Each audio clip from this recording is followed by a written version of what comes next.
Hello everyone, it's Sloth here. Today the intro will be a bit shorter hopefully. I will try not to yap too much about the cards.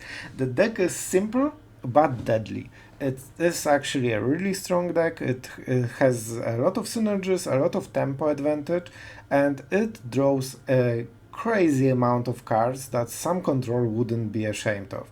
So what exactly are we doing? So this is somewhat similar to like the Virtuoso deck because we also have Ledger Shredder, but we play it differently. So we want to cast 2 spells every single turn, and we have a lot of creatures that do benefit from this effect. So let's go from the start. Clarion Spirit.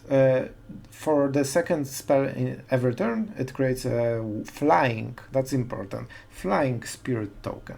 So that's really good because you can buff those creatures and they can start become deadly. What more? The next one is Monk of the Open Hand. This one creates a +1/+1 counter. It is also really good because it's basically like free aspirant every turn, and as long as you can cast 2 spells a turn, it's basically a better aspirant, right? So that's the effect that you really care about. And at some point it might be 5/5, 6/6, 7/7, something like this is very common with this card, so that's actually your big hitter very often. Of course, we have Ledger Shredder, then we Connive. Connive is good because even though sometimes we might not hit the +1/+1 counter, the fact that we can dig into our lands, into our answers, into our fading hopes, things like this that we need situationally, it really helps to trigger more of the effects of double spelling each turn. Because if you can Connive into Consider, it means that you most likely have set up the next connive. So, it enables the flow for the deck, and that's really important. And yeah, this is like the start of the value. We also have a bit of a different synergy. We have those very cheap spells that target creatures.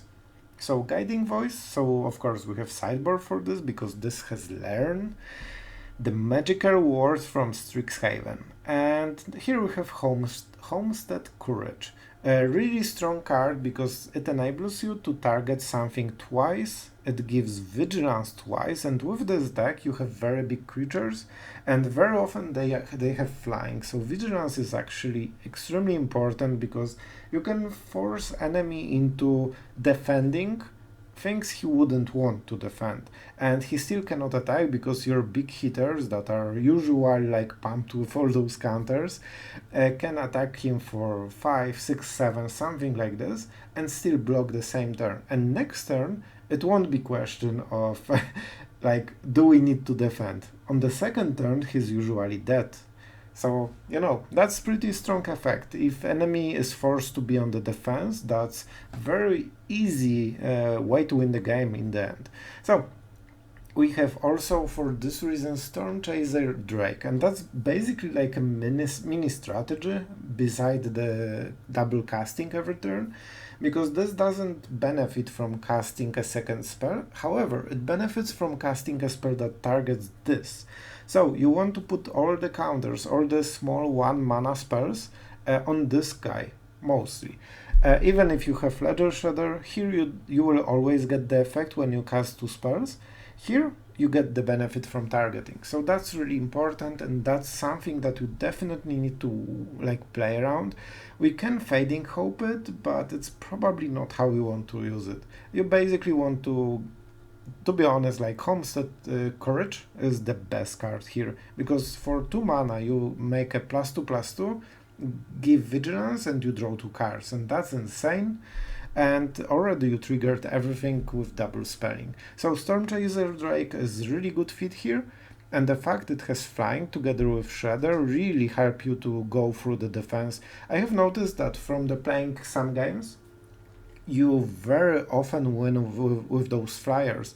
Enemy usually has the board.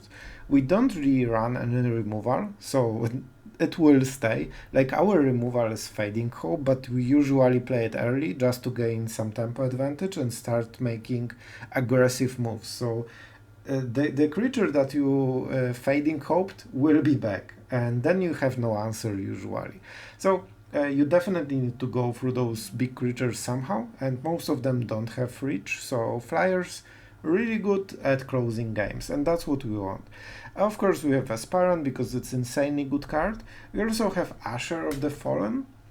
It's mostly a cheap creature, basically, that you can play together with the rest and pressure enemy, so, you know, he needs to react. In the end, we are aggro, we are aggressive deck, we want to kill the enemy as quickly as possible, because, as you can see, we don't run any card that's in cost above 2. That's insane. We have, of course, Sideboard, and to be honest, with Sideboard, you can experiment. Maybe second Probation is good, because usually enemy will play like one big flyer to block and trade with Ledger Shredder or the Drake, and if you can force him to not be able to block, so you have this option, choose target non-permanent until next turn it can't attack or block, and cannot activate the abilities. If you cast it, or I don't know, Legion Anger or something like this that was cast just to block this deadly lethal, suddenly enemy is dead. And that, like this being just a side effect of putting counters, drawing cards or the Drake and so on, can win you the game so easily. Okay, other than this, of course, we have Double Cave, because it synergizes with the deck fully. It has flying, it has 3 attack, that's exactly what we need. And don't forget, you can put counters from Aspirant, from Courage, from Guiding Voice. So if the game allows it and is long enough, you can basically make this, I don't know, 10 something, 10, 11. And that's pretty good. Like, honestly, in reality, you probably can pump it to something like 5 attack, and that's already so strong, and this will kill enemy in 1 or 2 turns usually. So, nothing to scoff on, very strong synergy. We also have Hall of the Storm Giants, which in this deck actually is less star, I think, than the Cave. But sometimes you might have situation that you just need to hit really hard because the enemy is like live gaining or something like this. So in the end, you definitely just want this one big hitter on ground. It also helps you defend and trade versus like good strong mid-game creatures. So very often you can force enemy into blocking every turn. So yeah, different use for different land as usually. So what the impressions about this deck? I think this deck is really strong, really nice. It plays itself very smoothly, and I had pretty decent draws with this deck. The fact that you can connive, you can Stormchaser Drake and draw cards, you can consider, you can scry with the Fading Hope, even though you don't have a lot of time to start the game and go aggressive. Like, the deck has a lot of card draw that is a bit hidden. You don't see like Memory Deluge, but you do draw a lot of cards. So I really like the outcome of the games, and I like the feeling of the deck. I think it's surprisingly strong, and it's more resistant. I think the Virtuoso version had it had something like either you win extremely hard, or you just don't win, because they can answer your one creature. And here we have a lot of creatures that need answering. So basically enemy is forced to draw a board wipe. And with all those counters, we can prevent some of the board wipes. Like Mythic Massacre won't be able to kill the Shredder most of the time. And we can put so many counters every turn that we can just outrace the Mythic Massacre. So my impressions are really positive. I think it's a strong and solid deck, and even though it's aggro, it's actually pretty fun to play, and you have a lot of decisions, and it just feels fine. Like, I like playing Shredder, so yeah. I just realized that I've been rambling as usually, so it seems that I just cannot introduce the deck without talking a lot about all the interactions, all the everything. I do know some of you appreciate it, so I'm really thankful for such support on the channel, and you can clearly see I like those decks, especially like the blue, white, Dimir ones and so on. So yeah, I think this is interesting to talk about, but of course the more interesting is to play the game, so let's go into there. However, as always, if you like the channel, if you like the decks and what we are doing here, consider subscribing. It is main thing to help the channel grow, and I really do appreciate everyone that subscribed. Big props to you, and you are the best. Thank you. Okay, and let's go into the games, and I do hope you will enjoy those. So, the game won't allow us to go first. That's actually awful hand. So let's keep it. And I'm saying it's awful because we basically have one creature, like we have all those cards, but their idea is that they enable us to double cast something because our creatures like it. So right now we are in a situation when we have the whole mechanic to get the value, but we have no cards that will give this value. So you know. And as always, drawing more lands. Let's start with the blue one. This really telegraphs that we have Fading Hope. And this is 1 free damage. And let's see what the enemy will play. Kami. That's interesting one. Let's play like this. Okay, that's actually a really something. Not sure if that's a great draw, but that's definitely something. Okay, it has to be a spell. I still think it's the Aspirant first. Like this way we can start to make it grow. Yep, of course he has it. But enemy has only 2 cards. So you know, like so far, it's okay. Like we are getting hit for quite a lot.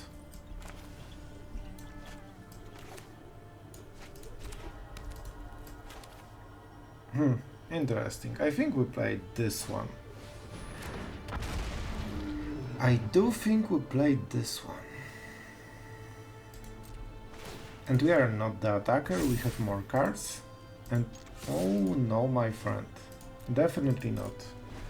Like we need to grow this Aspirant into something that is a threat. He gets the combo. We do hate the combo. Even though it gives him very minor effects, but he gets a lot of those minor effects. And drawing cards is never something that we want to see. Especially for the synergy and counters. So in the end we will have to Fading Hope something. And we'll see what. Huh, that's interesting one.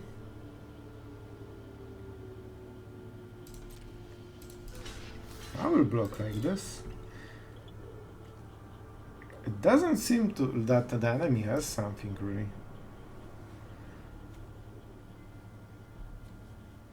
I think we might go with the Kami. He cannot really replay it. Right? It's Spirit, not Enchantment.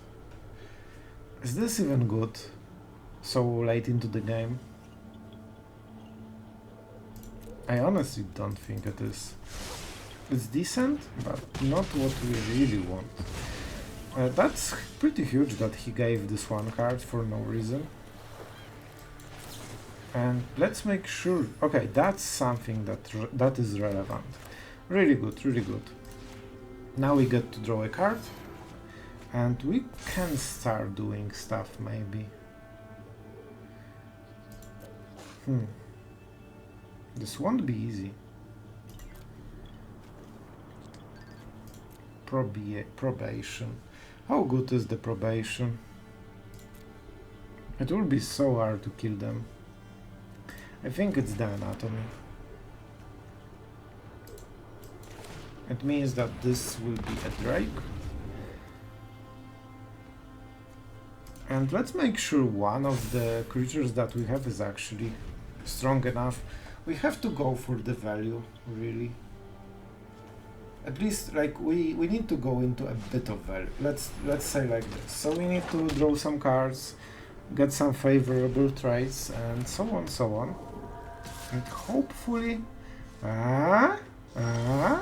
that was exactly the plan. That was the plan.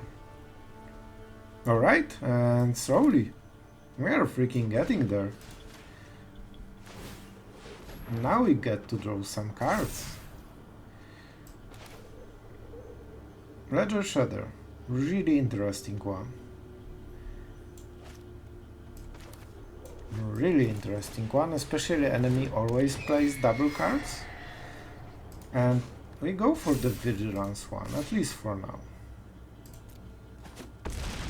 That is 6 damage. However, it might not be enough.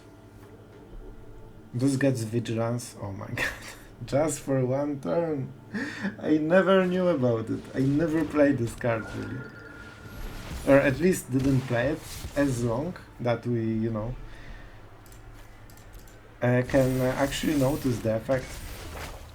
And the trigger is pretty nice. So basically we force enemy to lifelink into very bad blocks and he can lifelink 1 time. And that will be it, right? It's 5. This one will be a problem though. No, it's 4-4. The 4-4 is perfectly bad for them. I'm surprised for this attack. If that's a bait, you will get it, my friend. If that's not a bait, you won't get it. So he gained a little bit of HP and that's it. We definitely start with this one, then we play the blue one, then we play this, then we connive and get the counter here. And let's see what we draw. Pretty good. Pretty darn good. So can we really attack with everything? I think this turn can be massive. But we definitely don't live longer than this 1 turn, so I think that the idea here is using everything that has flying and going for the maximum damage. It will still be extremely hard, but with double Ledger Shredder and Stormchaser Drakes, we have definitely potential to just go a bit crazy next turn, and enemy is at 10 or at 15. That's a horrible card to play for in his place. I guess he has flying, but it's 4 mana, unless enemy can play the rest of his hand for free, because, you know, enchantments. But basically he didn't get any value from these cards, and right now it seems that he's forced, basically, to trade. I think we do it like this. I do not love it. We could also trade those two. Huh. Interesting one, isn't it? Okay, I have changed my mind. If enemy has some instance, that's, you know, the pain, we are not playing around it. So enemy invested some of the... Okay, that's really good. This is actually amazingly good. Can we kill the enemy? And I have... I should take this one. So that was my bet. That was an oopsie. Alright, we have a lot of card draw, so that's really good. First we want to draw with the Stormchaser. Then this, I think this one is a bit redundant right now. And this is redundant a bit now. Like, we have a lot of power. Let's get this one. We want to target the Drakes. Man, this deck is really doing stuff. Like, really. We don't have mana. Oh, right. We need more white. So he wants to block this one.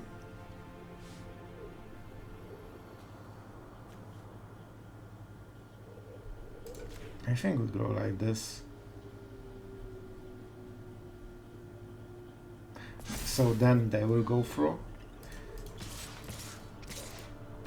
Okay, this is what, 12 and 6, 18 damage. If we attack with this, that's not helpful at all. So this is our best attack. Can we survive the counter attack? Probably not. So he trades here, because it gave him actually quite good trade here. And then we have 1 blocker for everything, and 1 aspirant for the rest of the ground. So he pumps a lot of creatures probably with Kami. I still think that's okay.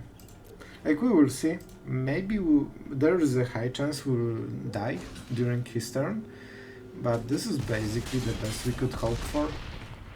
If I attacked with Aspirant, that would not be correct. And actually, if we had one white mana more, we would win this game right now. Enemy is at 1 and we could put the counter on 2-4. So, we'll see. Like, we can double block, so that's quite a lot, and enemy doesn't have a really good... I don't know, like, he is playing a weird version of the deck. And we still won. Man, like, the synergies are definitely here.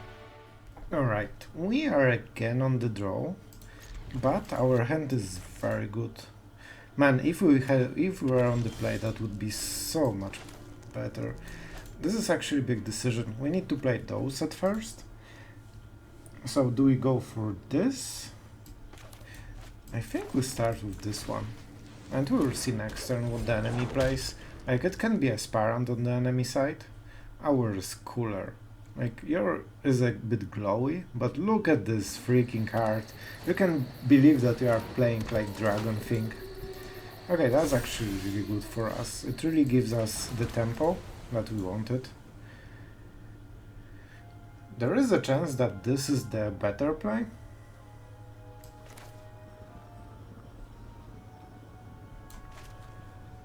So we can go 3-3 and then Fading Hope this, but probably we'll have something better.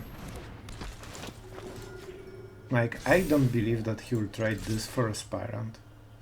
Aspirant is just such a good card, so that's just 3 damage. And then we Fading Hope it next turn. Oh no. Well, that's definitely not what we want, and Fading Hope is the target, so I'm pretty sure he should go for the Fading Hope. This is the second target, but I'm not sure if that's good enough. Counter, of course, really good here. And enemy tries to be aggressive, which is interesting overall. Alright, so we definitely play like this. I think we do it like this. Like, this is definitely not the type of card that he wants to replay right now. And this is also pretty good. And we can even activate it pretty nicely. So enemy can play Alina and Halina, or Halana and Alina, and this will be 5 then. That's quite a lot. So let's make a huge creature so it can start contending. Enemy is at 13, that's not bad. That's definitely not bad. I would prefer to have counters on something with flying, but you know, if it's not, that's still fine. So the enemy went for lifelink. That's an interesting decision, especially he sees the Otawara. We do not have legendary creatures, so that's something to consider definitely. And enemy wants to be aggressive, and we won't say he cannot. Like, if he wants, sure.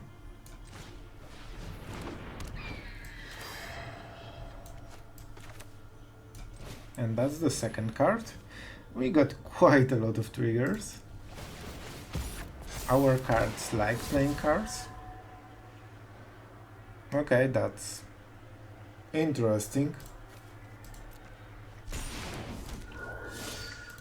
Alright, so we connived. We can put the counter here. Then he needs to trade into very bad trade. So I think we play like this. This way he can heal, but then he needs to basically waste his full turn. Like, he paid for mana for this, so that's not what he wants. And when he attacks, he lifelinks, sure. Like, lifelink is a big problem. And I will keep Otawara. It might be crucial for the next turn. And if we draw non-land, it means that we can play Otawara anyway, like any other land that we could be playing. That is interesting. That's a lot of lifelink, and the counter is definitely a problem. I think we have to triple block it. It's not great. But we cannot raise him, so we need to go for the value. And Aspirant is really good, so let's not do it. Okay, that's something, I guess.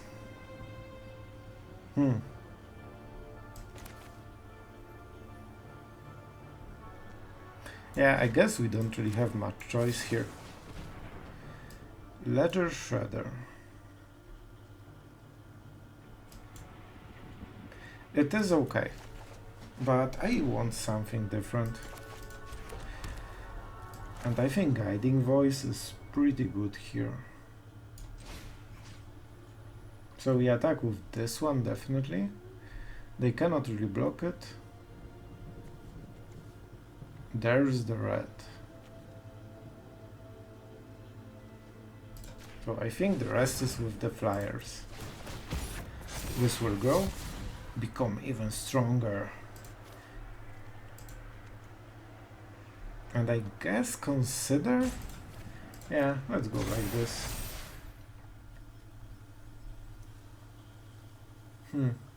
I think this one is really good because it can prevent something from blocking, and that's pretty huge.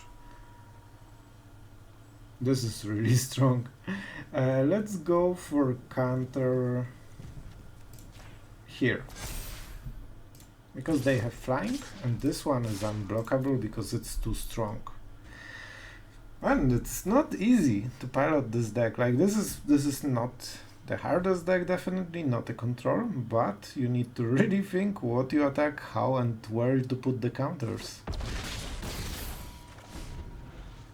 And no, attacking with Aspirant wouldn't be a good idea at all. Okay, so he will lifelink quite a lot, but we can Academic Probation, whatever, like the adversary. And if he doesn't attack with one of them, then he doesn't get lifelink, and we attack with flying, and like, I think we should win this. I'm not sure, but he has only 1 mana. He needs to attack. And then we attack with everything. And that's such a bad attack. Aspirant definitely shouldn't be attacking. So sure. Now we get rid of this, like enemy sees the card, so maybe he has some protection. Okay. I will gladly take this. We want as efficient draw as possible. Unfortunately not the case. That's an oops. Yeah, you are oops. That's definitely the oops. So whatever. Let's get this. This is actually even better. Like we could go here up to 6, 7 I think, and 3. Like enemy just completely messed this plan, and he had flying blocker. And those players. Alright, so we have Ledger Shredder, and we have pretty good start. The only issue, as always, is what is going on. Wow, that's actually a cool entrance. I need this pet so much. I was baited into buying something already. So, as does the Usher, we are playing against Riveteers. I think Ledger Shredder is quite important, especially for drawing correct cards and so on. And we might look like control deck right now, so it might also make enemy play a bit different. We will see. And so far so good. Please, the good dog. Okay. So, let's go for more white, I think. And let's go like this. And let's start, shall we? We definitely have a long way to go. Maybe Aspirant was the better choice, but we'll see. This one is hard to remove, it has flying, so it has some things going on for it. That's expensive removal, but I'm not extremely surprised, to be honest. Alright, okay. So, if that was so expensive, I think we can play another and see what's up. Aspirant is nearly the same, because like if he can remove the Ledger Shredder, he probably can remove the Aspirant as well. The forest is definitely something I do not like. Let's hope that he doesn't have a land, but I would expect him to have it. So he can cast another binding if he has it, and that would be pretty good for him. However, he might not. Okay. So, that was no triggers.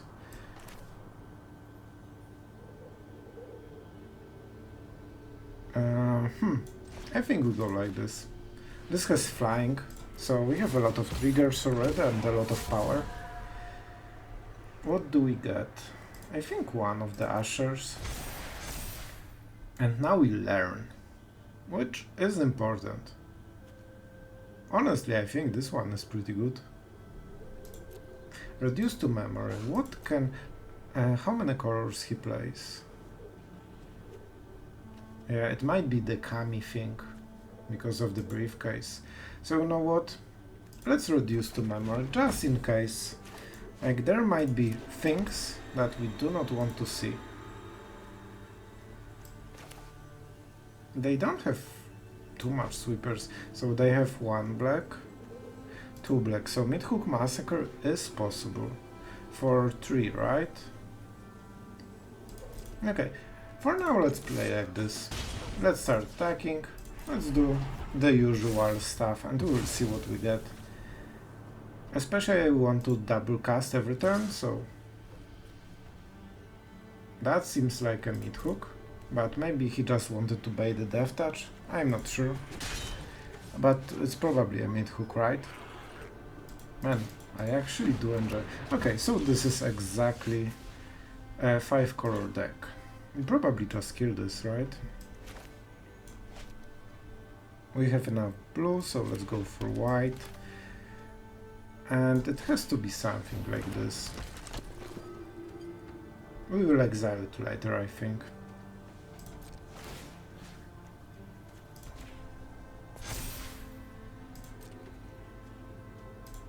Yeah, because then he gets a blocker. We could also reconsider. But let's be honest, I don't want the Prismatic Bridge. It's not a great card for us to face on the enemy side. So let's just make sure that we create a board and we get rid of everything that enemy wanted to do. This has flashback, so that's good enough. Basically a free card. And let's see what he will do. Maybe he has a sweeper. If he has a sweeper, then the game is on. If he doesn't, I think it's very much over at this point. Maybe he removes the Ledger Shredder. So the Kami. Yeah, that's expected. That's exactly what we wanted. But we have a lot of creatures on the board, and I'm not sure if the enemy can survive. So this goes on the biggest creature. Enemy is tapped out, so he cannot really do anything really. Let's draw. We create more creatures. We get something. Second spell. What is this one? Return up to 1 target non-land permanent.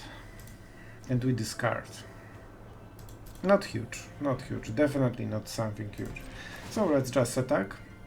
He can block those, but he cannot block those. Do we attack with everything? So this is 5 damage already.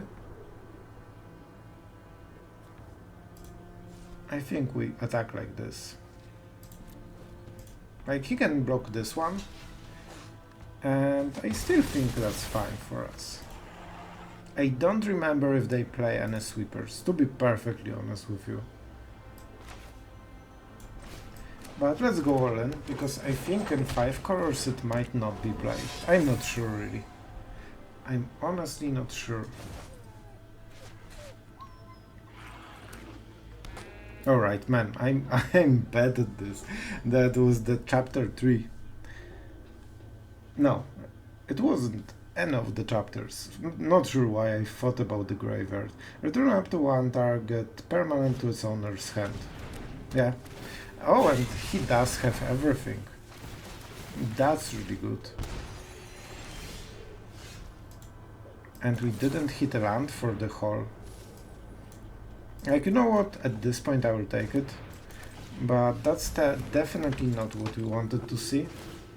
Also on the enemy side. To be honest, he had such perfect draw so far. He had ramp into the answer of the Binding Guts, and he was on the play. Now he get the Kami into Mid-Hook, into Prismatic Bridge that we also had to get rid of, and we are drawing lands. So yeah, that's great. That's great. So I really think that he got the better end of the stick. Like, we cannot win right now. He just was on the play with best draw possible, basically. Oh yes, we are going first with really good draw. That's what we wanted to see. Okay, let's not mess it up. And let's start with this one. I don't think there's many ways to trigger double spell. We definitely don't want to go consider into Fading Hope, because this gives us 0 value. And I mean 0 value. I guess we could go for the Aspirant, but probably against red we want something like this. Even if he removes the Ledger Shredder, that will cost him the full turn. And he doesn't have it. Oh, my friend. And we drew...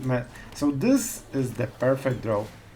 This is basically a perfect draw. This is what we want to do with this deck. And enjoy how we wrecked enemy. Oh man, it's so fun when everything comes together.